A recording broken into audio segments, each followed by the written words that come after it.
I am here with Paul Street. Paul is a columnist whose work appears in the wonderful website CounterPunch.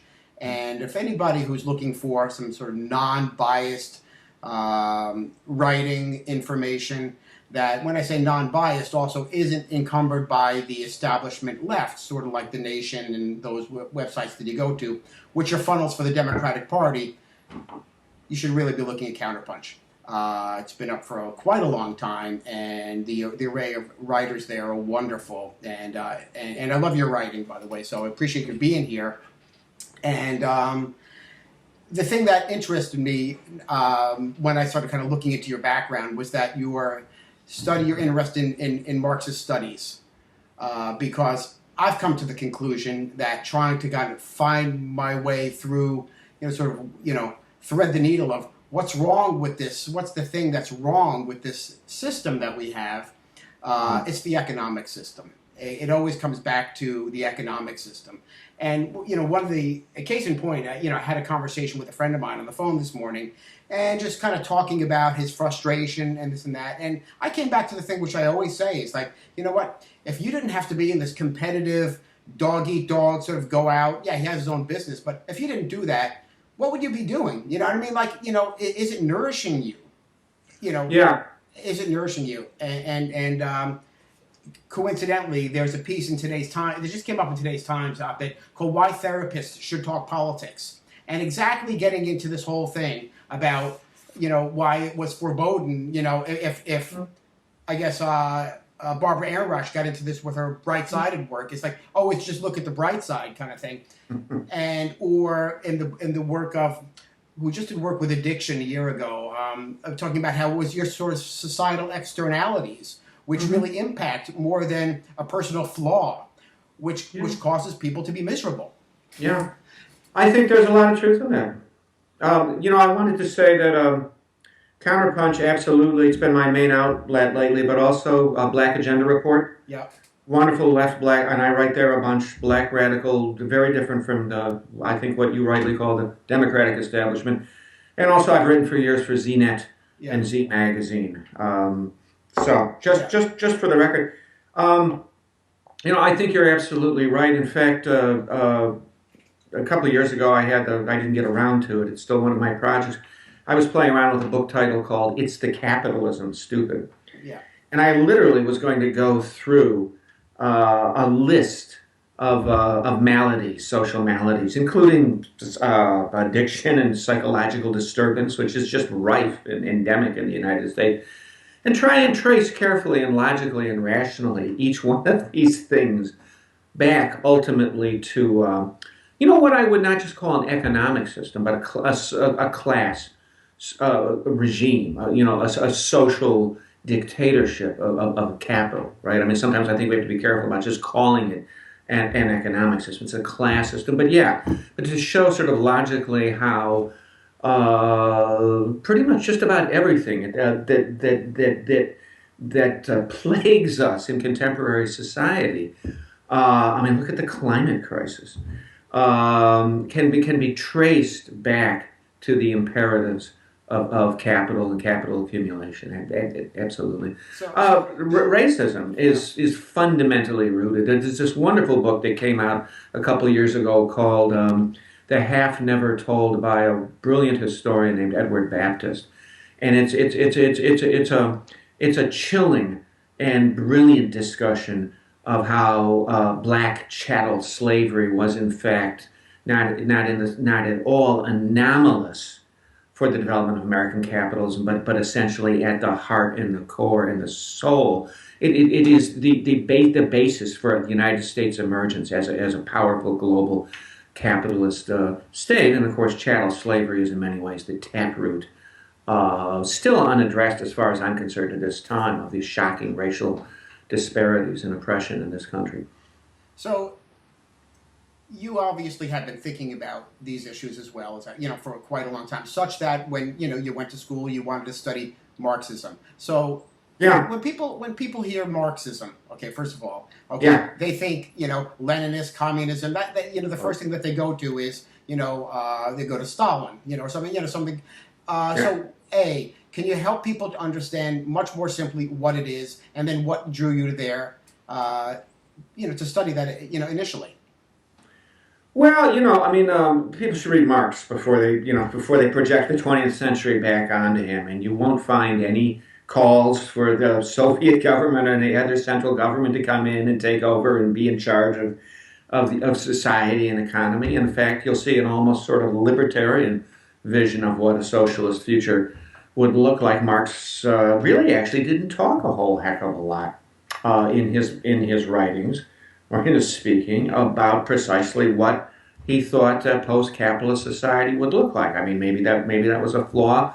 Maybe it wasn't. He spent just 99% of his intellectual energy on a critique of the existing bourgeois system mode of production, though he did say some things about democratic, grassroots, bottom-up workers' control by these, the recurrent phrase in Marx is the associated producers deciding what's actually to be made and for what particular reasons, for the common good, and how democratically through self-selected representatives and self-selected productive tasks in harmony with the needs of society, the common good, and in harmony with the need even with nature. There's a lot of interesting ecological references within Marx, which is less surprising than some people than some people might think it is. So people aligning that with 20th century developments, that's all sort of a backward projection from 20th century history. Marx himself said near the end of the life, sort of ironically, I am not myself a Marxist, commenting upon all the various sectarian trends in left development in Germany and elsewhere that were associating themselves with his name. I've always sort of thought that Marx, and I think this is probably true about subsequent icons of the left like Lenin and Trotsky, would probably be kind of irritated by how often they hear people citing them. I mean, these guys, particularly Marx, he left a methodology, he left a critique, he left a way of breaking down what's happening in society, and hoped that people would work with it as they could to sharpen their understanding and form revolutionary movements. But there's no blueprint whatsoever about exactly what a communist future is going to look like, and there's certainly nothing about big central governments, be it Tsarist Russian governments or other big central governments, coming in and taking over and sort of supplanting the role of capitalist and organizing everything from the top down. It's not Marx's vision at all. Right. Now, I've heard the great Marxist economist Richard Wolff talk about, and when he said, what communism wasn't Marxism at all, actually. And he talked about it as sort of actually a blend of capitalism and socialism in its own right, but it really didn't have much Marxism involved in it. Sort of in the pure, I wouldn't say the pure way, but in the way that himself, probably like yourself, are trying to bring it into the way of how do we distill democracy through it. Yeah, well, I think I think what you had, for example, with the Soviet experience was kind of an attempt to spark a revolution in 1917 that I think Trotsky sort of properly understood to be carried to fruition would have had to spark a working class revolution, which almost kind of happened a little bit after World War One.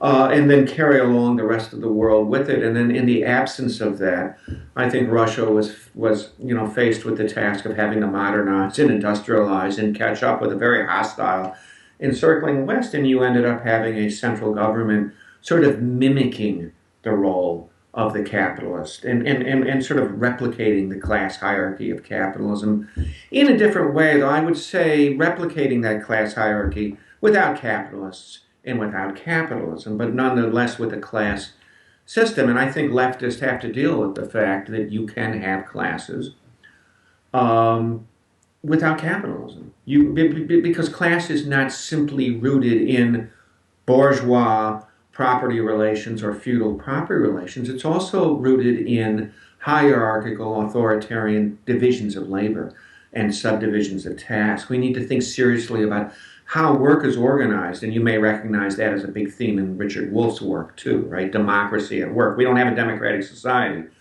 if the workplace is organized on an authoritarian class-based basis. I mean, people spend the majority of their waking lives at work. Yep. Primarily, and if the workplace is authoritarian, and the Soviet workplace was very authoritarian, I don't think it was capitalist. I personally do not refer to.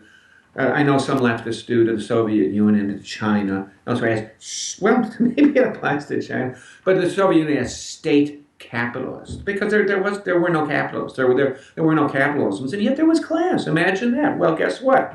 As Rudolf Bayro and a number of other Eastern European left dissidents pointed out, Marx had a critique of the hierarchical, specialized, class-based division of labor too, including but not just in capitalist societies. And curiously enough, that hierarchical, top-down command structure, that bureaucratic socialism, the class that was part of the class formation that was part of that, ended up being fully capable of hatching a group of people who, after the end of the Cold War, were quite capable of translating their privileged positions in the division of labor and the bureaucracy into actual bourgeois, capitalist, property-owning, capital-accumulating positions, which is a fascinating process which never seems to get all that much observation on the left. I've always been fascinated by that. So consistent with, well, maybe not consistent with Marxism, but I mean, the phrase now that gets thrown around,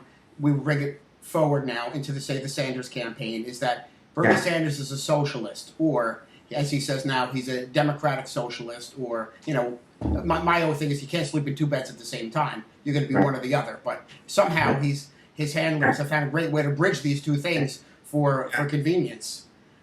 First of all, you know, how is socialism different than Marxism? Is Bernie Sanders a socialist, or is he a capitalist? And what the hell is going on here? And it just seems like it's so ripe with just confusing people enough to hook them in. Well, you know, Bernie Sanders is at most a social democratically inclined New Deal liberal, and there are quite a number of things in his agenda that have legitimate appeal to lots of people, things that we want. But I mean, he's not a socialist anymore. I did a piece on CounterPunch a while back in which I had a passage and said, you know, I like to listen to the Grateful Dead every once in a while, and on rare occasions, socially, I'll have a hit of marijuana. But I would never call myself an actual deadhead. I didn't follow the Grateful Dead's concerts around. I don't get stoned on a regular basis. I don't dress like a deadhead. I don't look like a deadhead. I don't talk like a deadhead. I kind of like... And Bernie Sanders is no more a socialist than I am a full-on deadhead, okay? He has openly said in two speeches given to college audiences in which he's enunciating his concept of democratic socialism that he doesn't think that the means of production should be publicly or collectively owned any more than he thinks the local grocery store should be publicly owned, or some local toy shop or bakery or whatever. And that's not an argument just with Marx or Lenin or Trotsky or me. I mean, that's an argument with Webster's dictionary definition of what socialism is actually. So apparently he wants to redefine it as sort of Scandinavian welfare state programs. And, so we don't talk about Cuba. We don't talk about the Soviet Union to any degree. We don't talk about any of the actual... I mean, I have a lot of problems with the Soviet Union, but I personally do describe it as having been a socialist society, just an authoritarian and not democratic one. I'm glad Bernie says democratic when he refers himself as a democratic socialist. But, single-payer health insurance is a wonderful thing. It's not socialism. It's a socialization of a certain part of a certain important part of society. Health insurance, health. But of course, it's not socialized healthcare either, which would mean that the doctors worked like they do in England, directly as public employees. I mean, he's not a socialist. He's a guy who has some good, decent, progressively. Bernie's kind of what my grandparents and to some extent my parents hoped a Democrat would be. He's a real Democrat. I Yeah. mean, it's kind of shameful for a lot of people who call themselves liberals to be lining up with this neoliberal corporatist Hillary Clinton. I sometimes want to say, but you actually have a Democrat. You Yeah. actually have a New Deal Democrat that's running for president, right? What's the problem here? That's funny. I wrote a But few I'm a weeks. socialist. See, he's not. Bernie's not a socialist, Yeah, it's funny. and he doesn't even Yeah. pretend to be seriously. It's funny. I wrote a couple of weeks back about this, and I said, I had a grandfather, who was Jewish, who had white hair, who was very, came out of the New Deal and all that, Sure. and he kind of, had a booming voice and waved his hands a lot, and we. Sounds like my grandfather. Yeah. Not Jewish, but same guy. Oftentimes, and I said, he could have been Bernie Sanders, but I mean, he wasn't a socialist, he was a New Deal Democrat. Well, absolutely, yeah. And so, you're going to still have, and one of the problems with Sanders and his definition of socialism is that let's say he got in, which is not going to happen. Right. I mean, to me, it's always been a progressive fantasy because we have bought and paid for elections and corporate media, and I just don't see, I mean, and they've gone so far right, they don't even want a New Deal liberal in, but let's say he got in. And trying to have really progressive taxation and trying to have good climate programs and blah, blah, blah. Well, I mean, capital will go on strike. Capital would undermine Sanders, and then gleefully, and you have a disaster in all kinds of ways, or a continuation of disasters that already exist. I meuld, why would it be any better than what happened to the Bolivarian Revolution in Venezuela right now, right? And you'd have all kinds of problems. And what would corporate media and what would big capital and what would the main propaganda organs of our capitalist society blame it on? They blame it on socialism, which had never even actually been implemented in the first place. I mean, we would not have actually nationalized Wall Street. We would have not have actually publicly taken over, investment in the means of production and put the workers in control of their fate and of their tasks on the shop floor and in the offices and in the schools and in the work. Any of that, it'll be blamed on socialism. So arguably, a Sanders presidency, which is a fantasy, could actually end up being a disaster for actual socialism. It ended up being a great discrediting of socialism. And meanwhile, as long as you have the profit motive in control of what we make and why we make it, and more broadly, how our society functions, you're just going to have a continuation of massive inequality and of a environmental catastrophe that really is putting human existence, literally putting the viability of the species and the possibility of a decent future at grave risk. Right. So the fact that we've even gotten there, and the fact that in this country that there's even confusion sowed about it, is all sort of the handiwork of what not just capitalism, but we call neoliberal expressions of capitalism, right? So, I've been saying for a long time that, our national religion in this country is capitalism. Let's just get down to it, because you can't question it. You have to accept it, hook, line, and sinker, and it becomes into this, evangelical model of what neoliberalism is, brought to us by, of course, starting with Reagan, but then the Clintons and so forth. And Fully bipartisan, right? Yeah. And now we have the taking over, the corporatization of all spheres of public life. And you could ask people, well, the government can't run things properly. We want Trump. He's a businessman. He knows how to get things. And all this is done through this, and it only could happen through this sort of fictional, sort of scripture of capitalism that's been written. And now it's taken us to this end where it's killing us, it's killing people, killing the planet, and people can't even stop and say, oh no, it's the system. Yeah, there's this tension in left commentary. You see it in the often very brilliant writings of Naomi Klein, for example. You don't see it so much in Richard Wolff, for example, because he's a real Marxist. I don't think Naomi Klein is or wants to be. Where you can't tell sometimes whether your left progressive author is actually criticizing capitalism or just neoliberal capitalism, because they're not the same thing. And there's a Canadian Marxist, I think his name is Sam Gindin, that I like, who points out that if you want to be serious about radicalism and confronting the class rule that is destroying life on earth, right, that is tearing our society apart, if you want to be serious about it, you have to critique, you have to have a comprehensive critique of the system, even when it was at its so-called best. So he puts a lot of emphasis on, and I agree with him, about really breaking down that so-called golden age of American and Western capitalism between 1945 and the mid-1970s, before neoliberalism took over at the height of the long New Deal era. And it's a disaster in all kinds of ways. And in fact, by the end of the golden age, serious left and other environmentalists like Barry Commoner have already identified a full-on environmental crisis, and they are talking in very grave terms about something that we seem to be now waking up to and rediscovering in a much graver stage of the cancer. Now in the first couple of decades of the 21st century, when Commoner was talking at about that time. Now,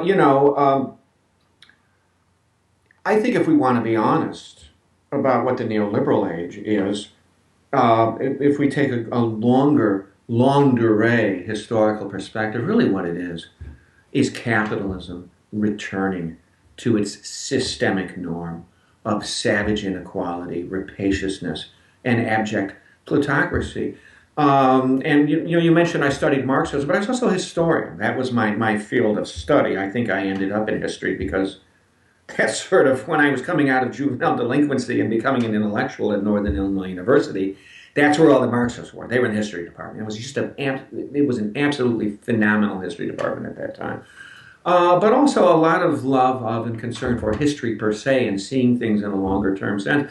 And when you do that with American history, and indeed with Western history more broadly, really the anomalous period, the anomalous era, was in which inequality actually fell to some extent. Thomas Piketty's written about in his book Capital in the 21st century.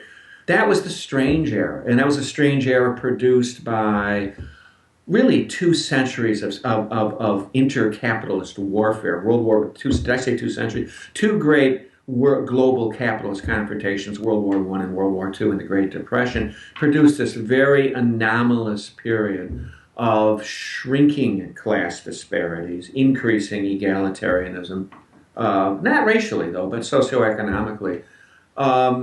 And related to that, a period of remarkable consistent economic growth over 2 decades, a lot of which was funded on, which was rooted in the rich countries' exploitation of the underdeveloped periphery of the world system. But that was the anomalous period. We're pretty much back to what capitalism has always been now, and we should probably stop just blaming neoliberalism, right? Or free market capitalism, or Milton Friedmanite capitalism, or unregulated capitalism. I mean, this is the profit system. This world we have right now, America, with 1% of the population owning more wealth than the bottom 90%, with 7 Walmart heirs having amongst themselves, Bernie talks about this, more wealth than the bottom 42% of the population.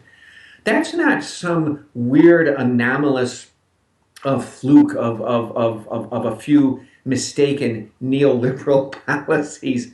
That's the way capitalism has always tended. You can look it up in Webster's dictionary. That's the systemic tendency. And the New Deal era is gone. Right. And it seems like, what the tenets of it is, you attain capital by exploiting resources, exploiting labor, right? And it seems to also just amplify sort of the worst base qualities of humanity, egoism and competition and fear. And, the people that seem to respond the best to that are the ones that seem to rise to the top of, capitalist systems and exploit it well. They're the ones who are the heroes.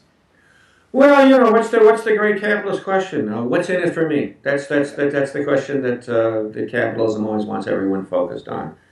And I think it's fascinating and wonderful that socialism now is a word that young people are not afraid of in this country anymore. And I don't, unlike the Sandinistas, I don't really give Bernie a lot of credit for that. Maybe I'll give him a little credit for that. I mean, it's fascinating to me.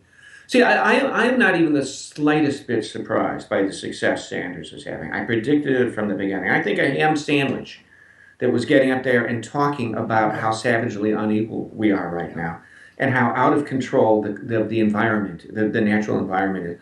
I think they'd be getting big crowds. I mean, it's of course he's doing well.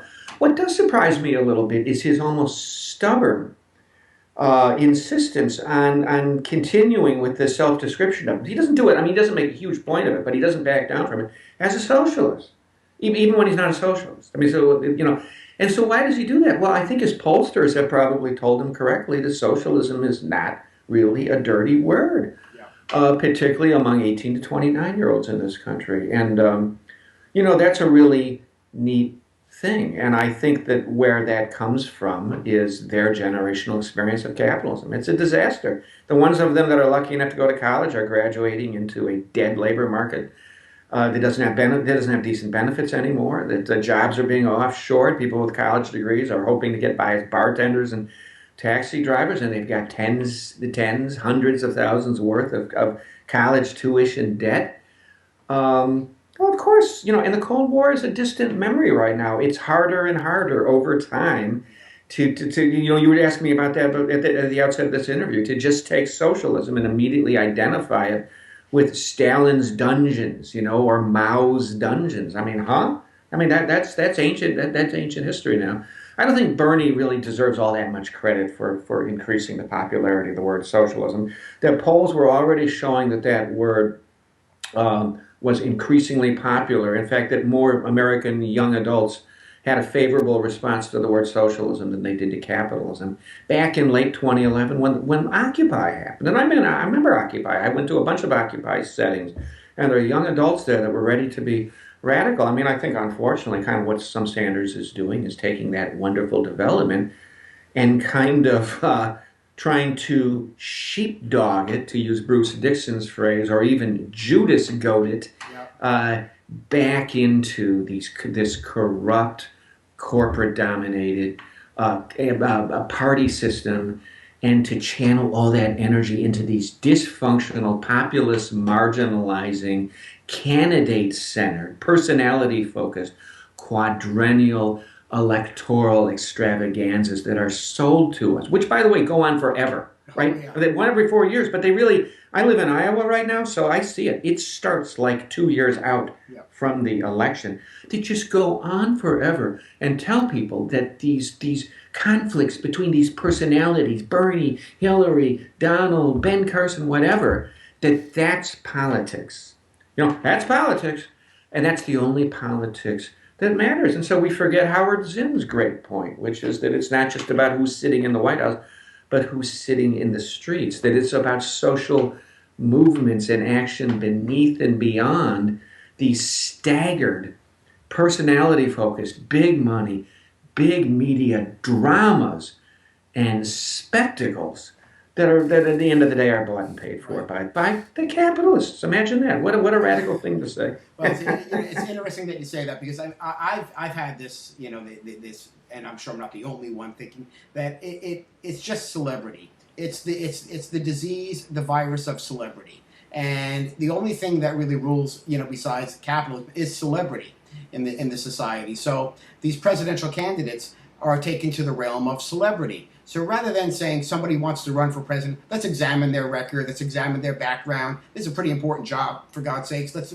see who they are, and let's hold them to task. Instead, we take a cult of personality kind of response to them, and we all get into our little tribes, so the Bernie Bros against the Hillarys and all this thing. And I thank God that I'm not part of any of that, but standing on the sidelines of all that, you just get a glimpse into how crazy it is. And one of the things I fantasize about doing is doing a sort of a YouTube little documentary one day about somebody wakes up in their house and they go to turn on the TV to put on Morning Joe or whatever, stupid, TV news program, and there's no signal there. right? They check their battery on their remote, it's fine, and they call the cable company, nobody answers the phone. And what do they do next? They go outside, and who's standing outside? Their neighbor with the same problem.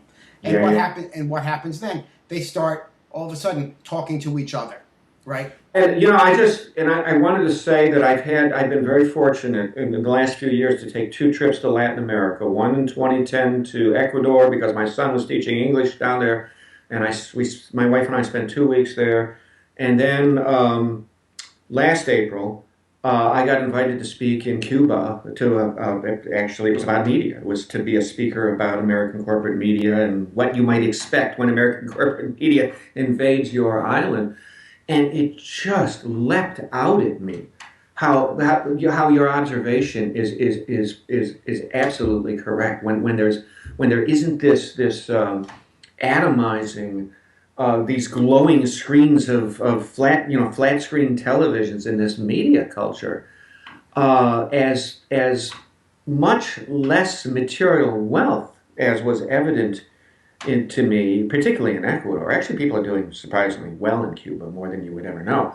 But also Cuba is obviously it doesn't have the consumer goods and the commodities that we are just accustomed to, and the technologies that we're accustomed to.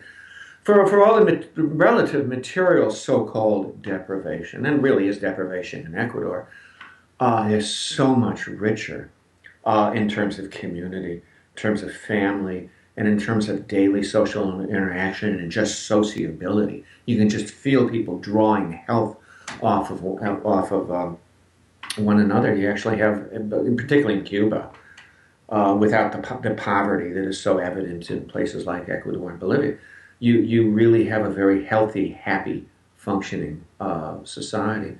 And the minute I got back from Cuba and landed at O'Hare Airport and just got reintegrated back into American society, I was just overwhelmed by the atomization, by all the people with the headsets in their ears and addicted to their cell phones and stuff like that. I remember every once in a while I'll see someone wearing a White Sox or a Blackhawks t-shirt, and when I'm in Chicago, because I'm from Chicago, and I'll say, hey, how about those Blackhawks are going to the Stanley Cup? And I realize they're vaguely irritated because they have to take their earbud out of the ear, and they screw up their face and go, what? And I'm like, oh, forget it. Don't worry about it. Well, it's interesting. I mean, all this has kind of brought me to a side project I'm working on because, this whole crazy call for term limits for politicians. I said, forget about that. We need term limits for celebrities.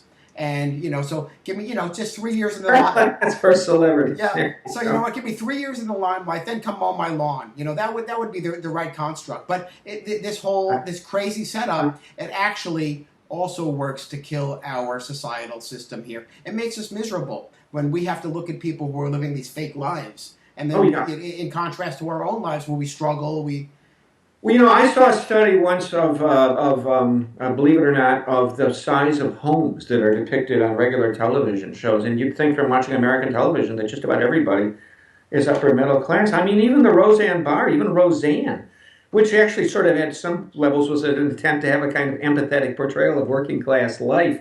Their first house was more realistic. I remember as the show went on, it's like, huh? Where are these people living? What are they? Are they lawyers in the court? Did they, did what's his name get a job as a corporate lawyer in downtown Chicago? Is he commuting in his Mercedes Benz? Yeah. And they're, with the celebrity culture. Oh, I want to say term limits. I mean, term limits for politicians would only just speed up the revolving door whereby you go from your 1 or 2 congressional house stint, right to working for a lobbying firm for a corporation for 8 times the amount of money you'll ever make in so-called public service, and you know that in advance, so you make damn sure that while you're in quote-unquote public office that you don't do anything to offend the Goldman Sachs or Morgan Stanley and all that. The celebrity culture has brought us Donald Trump. I did a piece in CounterPunch a week ago or so detailing all the various forces that have hatched this Frankenstein. I call it the Trumpenstein. And it obviously includes the Republican Party, though it also, and I explained in my CounterPunch piece why it includes the Democratic Party, but probably above all, it includes the corporate media. That's how this clown and buffoon, and let's be honest, racist, severe misogynist, arch sexist, vicious comments about women, a nativist, and probably a proto-fascist, has seeped his way into American political culture and now has millions of supporters around this country, thanks to corporate media and its blurring of the line. This is what Neil Postman wrote about years ago in his book, Using Ourselves to Death. This blurring of this line between celebrity culture and entertainment culture and political culture on one hand. I mean, in its early phases, it was the requirement that any viable presidential candidate has to go on The Tonight Show and talk to Jay Leno, or has to, sort of appear to be kind of hip and cool. And so Bill Clinton plays the saxophone. Did he play, was it on Leno? I don't know if it was Letterman or Leno. And that all seems sort of, kind of, who's against that, right? What are you, square? I mean, you're boring or something, right? But before you know it, you've actually got a full-on crossover, and we are. If Neil Postman was alive today, boy, would he be writing passionately about the Trump phenomena, right?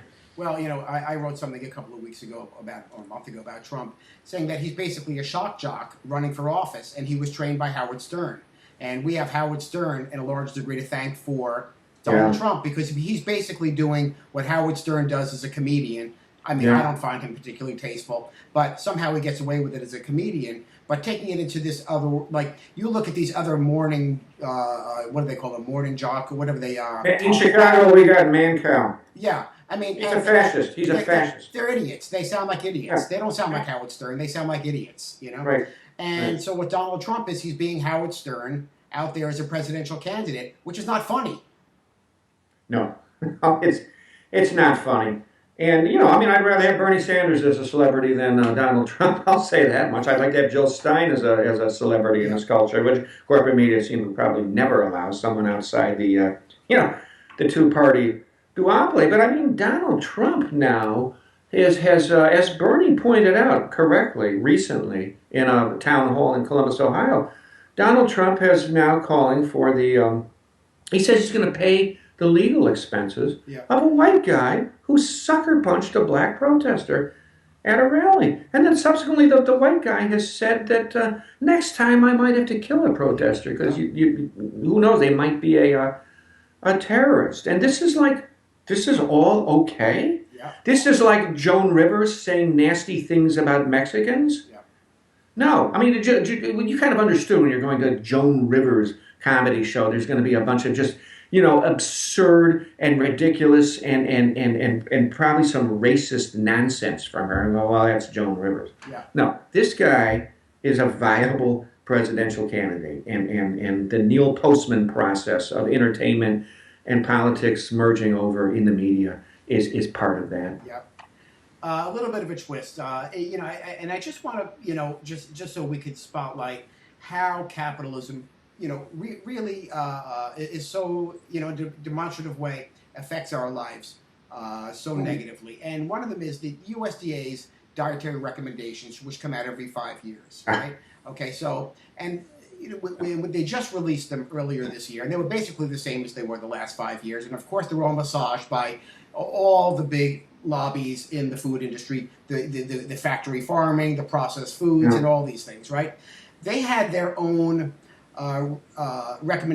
this panel giving them recommendations a year in advance, and the recommendations came back, said anything that we put out as far as dietary recommendations have to be linked to sustainability, right? That has to be the threading term, sustainability. So if you bring that back, so what that means is no factory farming, we can't have food flown across the country because it would actually have to address things. So what happened when it got to this congressional panel, they kind of scored out that stupid sustainability thing because, of course, big meat and all the big agribusiness wouldn't allow that. Right. Well, I mean, think about that, right? I mean, there's a guy out with a book, and I wish I could remember the title of it, and I can't remember if it was called Big Sugar or Big Salt or Big Salt and Sugar. It was about the corporate food industry. And, we know about what the tobacco industry did to science about lung cancer and emphysema back in the 50s and the 60s. And We know about now the role that Exxon played in squashing public discussion of research that it itself helped generate initially in the 70s about climate change and the impact of carbon on global temperatures and so forth. But maybe this guy's already done it. I just remembered hearing him talk on NPR, but he was going on and on about the same exact process with big corporate food, who's just generated epidemics of diabetes and other dietary related diseases, across this country, and it's just our our dinner plates with toxic substances that have been destroying lives for decades. I live here in Iowa. And I'm in Iowa City. I'm in a campus town. I don't have to go very far in any direction to be in the middle of rural, so-called red state America. This town is bright blue, but it's just amazing. There's this phenomenally, at least originally, rich, water-fed, fertile soil. A lot of people don't know Iowa is one of the most watery states in the nation because of all the rivers and the streams. I mean, it was just made to grow food. I mean, it's like parts of northern Illinois, like parts of Nebraska. I mean, fill in the blank.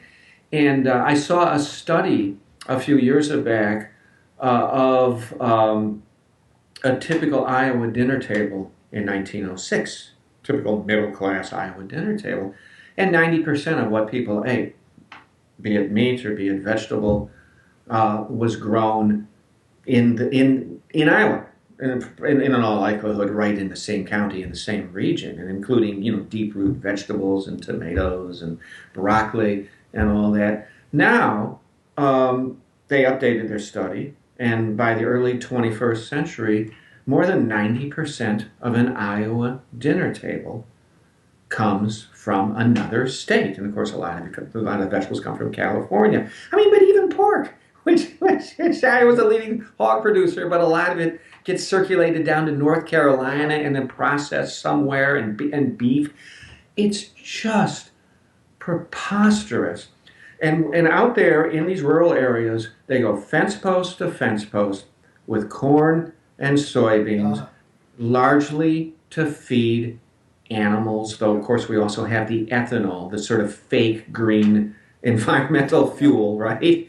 And most of it's for export. I mean, how fundamentally dysfunctional is that? And of course, we are just fueling climate change by shipping food all over the place. I'm talking to you in a house where right outside in our yards here is our sort of futile attempt to advance, green permaculture. And there's 4 deep beds right around here, and I'm getting ready to plant broccoli.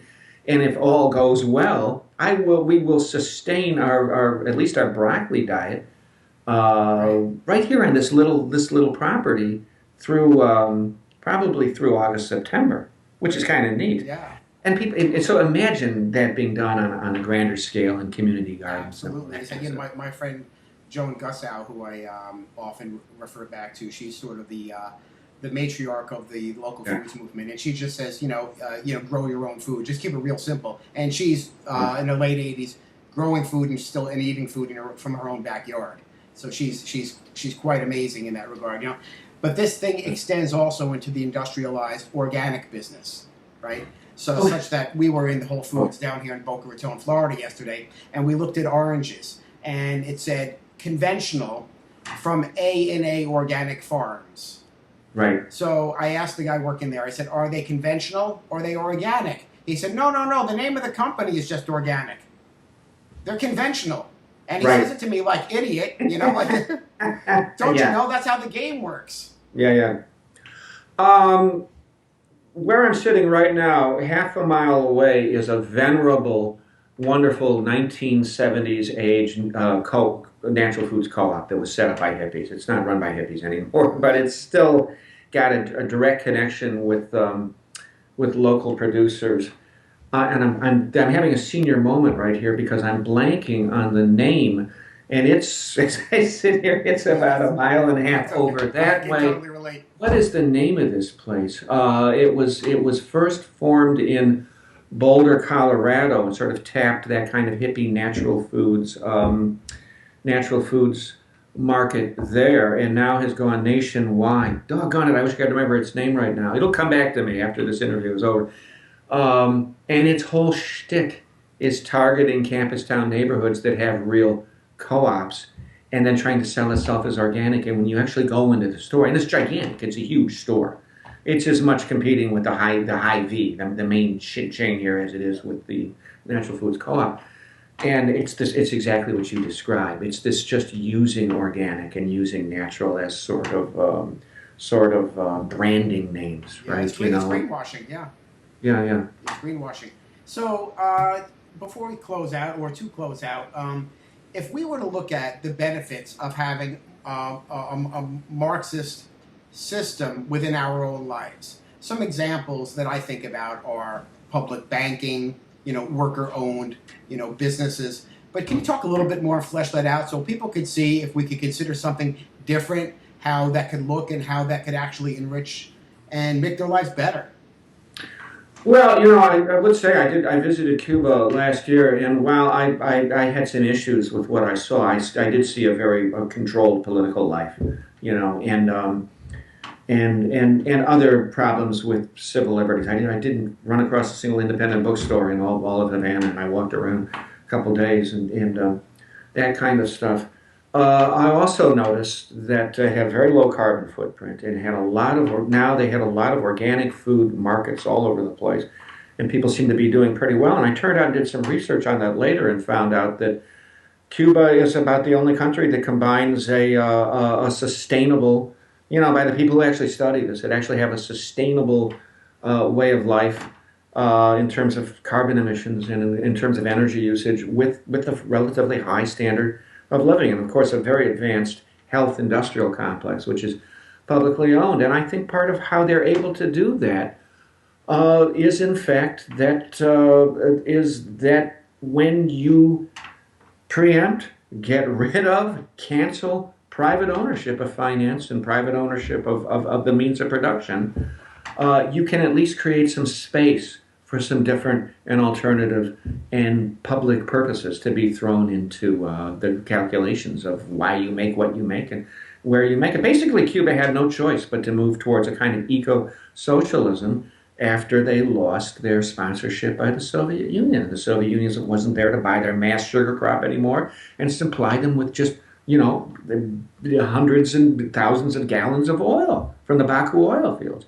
And they had to find a different way. So, there is a model of a different kind of way of living down there. It needs to be opened up more politically, and I understand why they've been inhibited about doing so, given this monster empire just 90 miles to the north that wants to crush that. And in fact, I think the United States is now trying in sort of more subtle kinds of ways to bring an end to the Cuban experience in independence. But I think you would have workplaces that had that had regular input from the people who are actually doing the work. You would not just go to a workplace and take top-down commands. There would be regular councils. They would actually be in charge from the bottom up with regular discussion. Think of sort of highly organized, more efficient Occupy meetings daily or perhaps weekly in workplaces in which issues of what we make, what we do, why we do it, how does it serve the public good,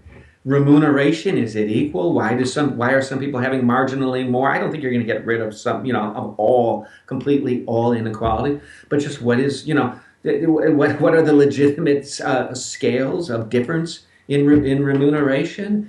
If we're doing this and it's not good for the environment, how can we stop doing that and start doing something else that's good for the environment? There's a lot of work to do. This notion that we'll just, we'll automate everything. Building a sustainable economy,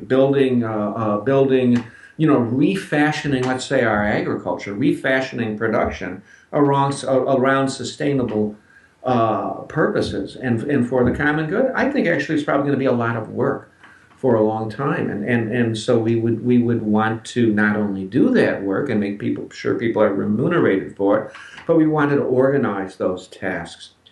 in such a way that we don't just have an elite class of coordinators, a sort of, Soviet apparatchiks who conceive all the tasks and tell everyone how to do them and then reward or punish them in accord with how well they're doing that. Instead, we would, in a radical, egalitarian and democratic society, really be working to democratize the actual tasks, the actual performance of work.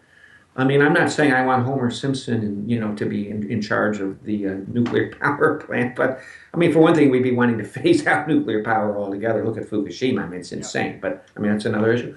But we'd want to move towards not just a good living, and not even just, though this is very important, production and service for the common good. But even beyond that, to the tasks themselves, being organized in a non-hierarchical, democratic kind of way. And I don't just mean like the kind of job rotation that's practiced occasionally in American factories today, but I mean literally everyone needs to be able to coordinate. Everyone needs to be able to manage. And you shouldn't just give all the menial tasks to a certain group of people.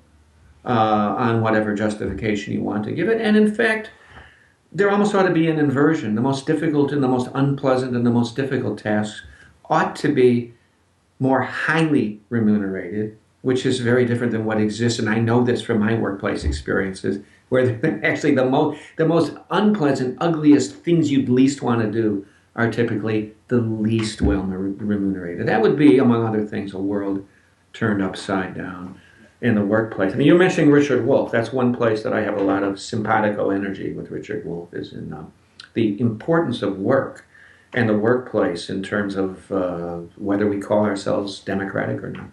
Great. Well, thanks so much. This has been great. Sure. A little longer than we usually go, but I think it was really great. And I think, my Sure. hope is that people kind of will get something out of this, that they can open up their own view and of what different possibilities are going forward. So thanks so much. I hope so. Super, yeah. So I've got something at 11:10, but this wasn't too long for me. It was fine. It was great talking to you. Great. Have a great day. Absolutely. We'll be in touch. Bye-bye.